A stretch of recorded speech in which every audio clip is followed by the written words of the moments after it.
Você já ouviu falar de evemerismo? Essa é uma teoria antiga sobre a origem dos deuses que rendeu a alguns gregos a fama de ateus, mas que foi aplicada também por judeus e por cristãos para defender a sua própria fé na antiguidade. Nesse vídeo eu vou explicar então o que diz essa teoria antiga, o evemerismo, o quanto essa ideia realmente ainda serve para a gente explicar a origem do culto aos deuses, de onde que vem a crença em Deus e por que eles são cultuados, e também nós vamos falar aqui de como, de certa forma, essa ideia do evemerismo tem certas relações com o estudo atual sobre Jesus de Nazaré. Mas então, para a gente começar a falar de evemerismo, a gente tem que falar sobre quem foi Evêmero, que é quem dá o nome a essa teoria.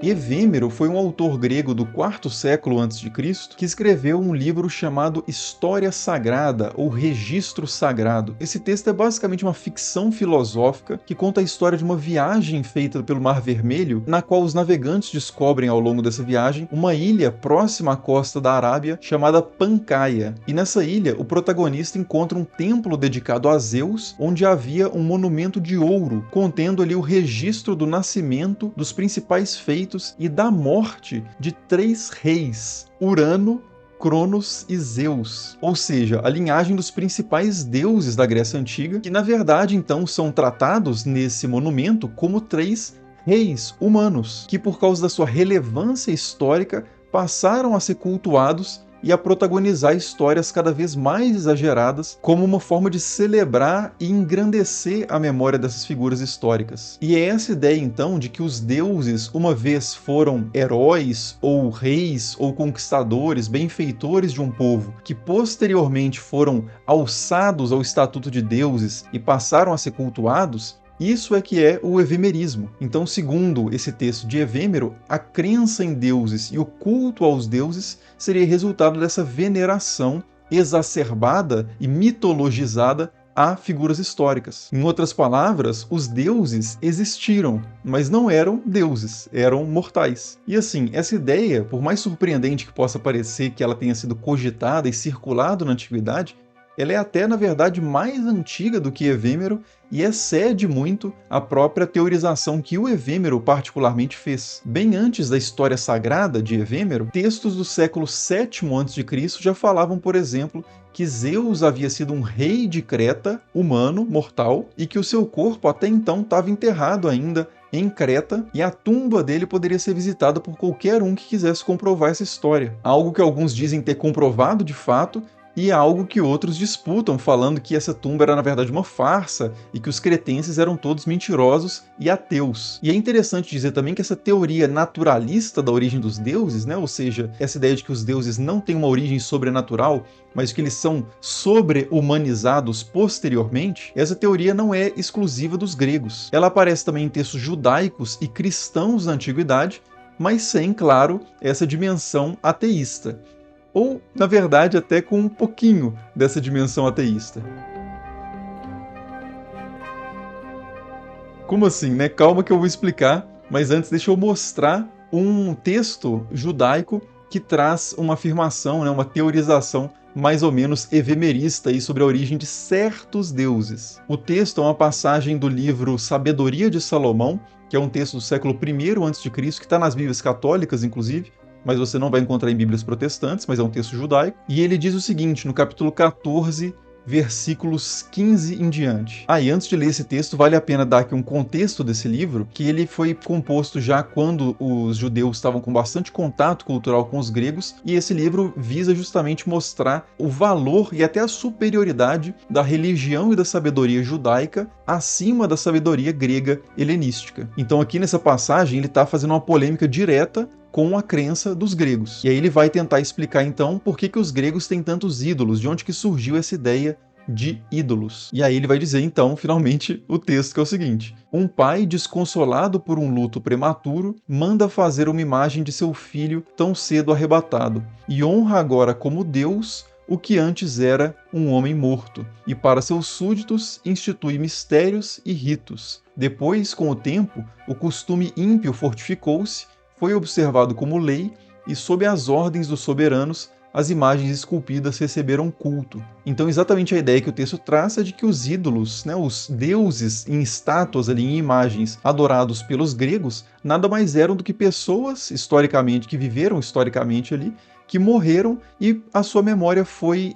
não só guardada, mas elevada, engrandecida nessa forma de adoração cultica, ritual. E por meio até de força política, um determinado soberano pode promover esse culto, às vezes essa memória pessoal dele de algum ente querido, por exemplo, um filho falecido, fazendo com que todo o povo de uma região e até eventualmente de um império adore as imagens dessa figura. E não só os judeus usaram essa ideia do evemerismo para negar a existência dos outros deuses, não do seu, mas dos outros deuses, né, dos deuses gregos e dos deuses pagãos, né, por assim dizer, em geral, mas também os cristãos na antiguidade usaram esse mesmo argumento para falar, para afirmar, né, a questão do monoteísmo e negar aí a relevância ou o poder dos concorrentes de Yahvé espalhados ali pelo Mediterrâneo. Então, para dar só um exemplo de um cristão que usa esse argumento ali na antiguidade, que é o Cipriano de Cartago, ele escreve no 3º século depois de Cristo o seguinte: é sabido que aqueles que são adorados pelo povo comum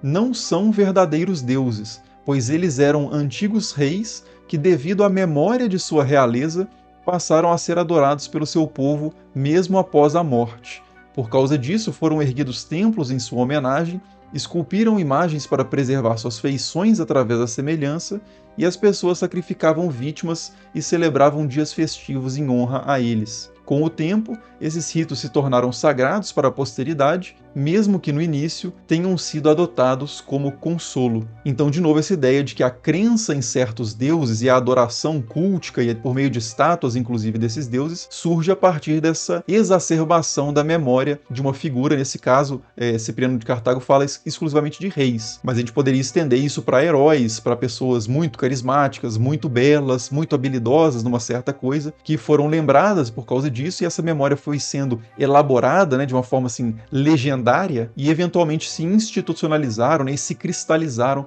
na forma de mitos e ritos. E um detalhe interessante é que o Cipriano de Cartago, nesse livro, que é o Sobre a Vaidade dos Ídolos, ou Sobre a Inutilidade dos Ídolos, ele cita aquela questão lá da tumba de Zeus, também em Creta, como um argumento de que Zeus havia sido só um mortal, e que, portanto, não tinha absolutamente a menor possibilidade de competir com o Deus único, verdadeiro, né, o Deus vivo, o Senhor dos Exércitos, etc e tal, que era o Deus de Cipriano. Só que, ironicamente, como a gente vai ver aqui, esse argumento evemerista acabaria virando contra os judeus e cristãos também, sobretudo contra os cristãos. Mas antes de falar sobre isso, vale a pena a gente considerar aqui rapidamente o que hoje nos estudos de religiões, de mitologias, ainda os estudiosos consideram razoável, né, nessa tese evemerista. Será que ela realmente faz sentido, né, no estudo dos mitos, na tentativa de entender a origem e o funcionamento dos mitos? Então, para começar, né, é inegável que muitas pessoas históricas, mortais, foram elevadas ao patamar de deuses e foram cultuadas em templos, algumas delas até durante a sua própria vida. Nos tempos de Evêmero mesmo, um tirano chamado Dião de Siracusa foi divinizado durante o seu próprio governo, e também nos tempos de Evêmero, os reis Ptolomeus lá do Egito, que eram de origem grega, mas que adotaram uma série de costumes egípcios antigos, eles também eram divinizados da mesma forma que os faraós haviam sido antes da chegada dos Ptolomeus no Egito. Além deles, claro, vários imperadores romanos também foram divinizados ainda em vida, outros depois da morte, como o próprio Júlio César, e foram adorados em templos, tiveram estátuas feitas aos pés das quais eram depositadas oferendas, fazia-se sacrifícios, etc e tal. Então, assim, o fato de algumas figuras históricas terem sido efetivamente divinizadas é absolutamente inegável, e nesse ponto o evemerismo tem uma aplicação correta aí, pelo menos em alguns casos. Até bem longe da Grécia e de Roma também isso se aplica, porque tem a questão dos cultos aos ancestrais, né, a adoração dos antepassados em várias culturas pelo mundo, que também flertam aí com essa ideia do evemerismo. Mas assim, isso não significa de forma alguma que todos os deuses de todas as culturas tenham sido figuras históricas. Se Zeus, por exemplo, surgiu a partir de um culto a um rei de Creta, Não dá para saber, né? A maioria dos casos, a gente não vai ter evidências históricas desse processo acontecendo. E mesmo que a gente tivesse, mesmo que todos os deuses já pensados e imaginados pela humanidade tenham vindo de uma figura histórica, tenham sido um engrandecimento da memória de uma figura histórica, ainda assim o evemerismo não poderia de forma alguma ser considerado uma ferramenta suficiente para pensar os mitos e a mitologia. No máximo, ele explica a origem ali de um personagem, mas ele não dá conta de explicar, e nem pretende explicar, por que o desenvolvimento posterior que foi feito em cima daquela figura, em termos de quais as lendas se desenvolveram sobre ela, como que ela foi encaixada em outras histórias, como que o culto prático mesmo, né, no cotidiano dessas figuras foi desenvolvido e foi mudando ao longo do tempo. Todas essas questões excedem muito a mera identificação de um lastro histórico de uma divindade. A complexidade e a especificidade dos elementos que vão se acumulando sobre uma lenda ou sobre um mito, isso aí não tem necessariamente relação com como a coisa começou, né? Então por isso que eu estou dizendo que o evemerismo não seria de forma alguma suficiente como uma chave universal e definitiva para explicar a mitologia. É necessária uma infinidade de outras chaves, né, psicológicas, antropológicas, históricas, sociais, para a gente poder entender o sentido dos mitos a partir de várias abordagens.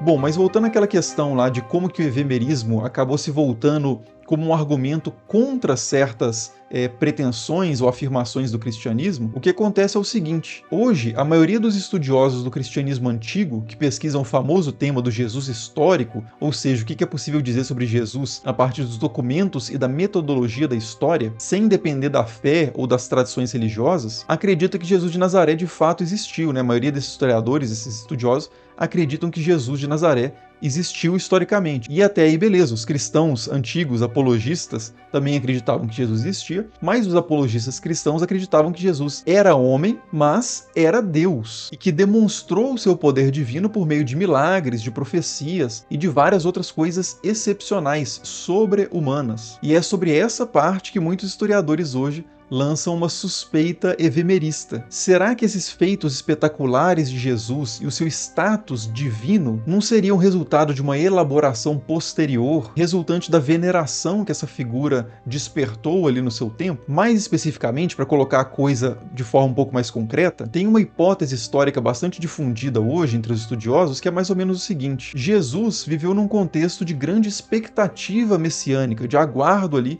pelo Messias, pelo libertador e redentor dos judeus. E alguns dos seus seguidores acreditavam que ele era de fato o Messias, que o Messias havia chegado e que Jesus era ele. Mas o problema é que Jesus acabou sendo executado, e isso não batia com as expectativas comuns ali a respeito do que aconteceria com o Messias. Consequentemente, alguns dos seguidores de Jesus acabaram abandonando a crença em Jesus como Messias, mas outros continuaram fiéis a ele, acreditando que a morte não havia dado a palavra final, de que ele havia ressuscitado. E a partir daí, gradualmente, as histórias associadas a ele foram atribuindo feitos cada vez mais excepcionais a essa figura marcante, como uma forma de exaltação da sua memória, até o ponto em que alguns passaram a acreditar que ele não era apenas um homem, e nem apenas um super-homem, um grande homem, mas que ele era o próprio Deus encarnado. Quer dizer, né, reaproveitando as palavras lá da sabedoria de Salomão, os cristãos passaram a honrar como um Deus o que antes era um homem morto. Ou, usando as palavras de Cipriano de Cartago, com o tempo, os ritos relacionados à memória de Jesus se tornaram sagrados para a posteridade, mesmo que no início tenham sido adotados apenas como um consolo. Enfim, é claro que há infinitas outras abordagens a essa questão, mas é curioso ver como alguns aspectos aí da questão da tese, né, da teoria evemerista sobre a origem dos deuses, que foi utilizada por judeus e cristãos contra os deuses gregos, tem sido aplicada hoje contra algumas ideias mais tradicionais sobre a divindade de Jesus. Bom, comenta aí embaixo o que você pensa sobre toda essa questão do evemerismo aplicado aos gregos, aos judeus e aos cristãos. E se você se interessa pela história das religiões, também dá uma conferida aí nesses 2 vídeos que vão estar aparecendo aí na tela, que você pode se interessar também. Muito obrigado, como sempre, por assistir e nos vemos aí nos próximos. Falou!